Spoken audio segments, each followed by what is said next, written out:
Hello, eco friends! Today we'll be making a super basic but very satisfying, authentic Indian comfort food, khichdi. This is all made in the Instant Pot, but of course you can make this without one, you'll just have to adjust the timing. You can just about throw any veggie into this dish and it'll be amazing. Keep that in mind as we roll through the ingredients. We'll start off with the sauté mode and drizzle in olive oil or some vegan butter. Either one will do. Now add in some cumin seeds and let them sizzle for just a few seconds.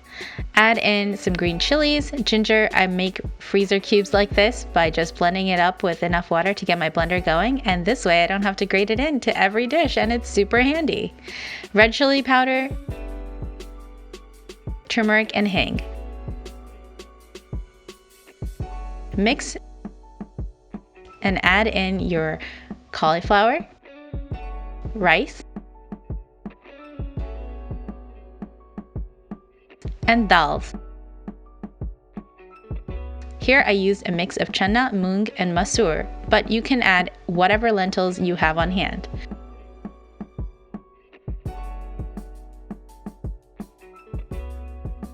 Add in some other veggies like sweet potatoes, tomatoes,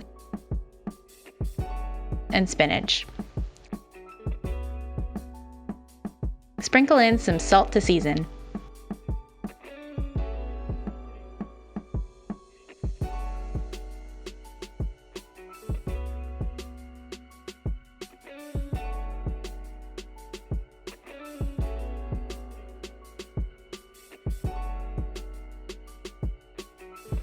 Cover with the lid and cook on the rice setting, which is 12 minutes on low pressure. Let it release naturally.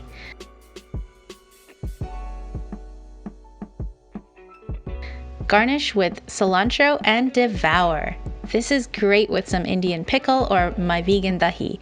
This dish is probably as comforting as it can get. That's all for now. I hope you enjoy it. If you like this video, please give me a big thumbs up and subscribe for more. Thanks for watching. Bye!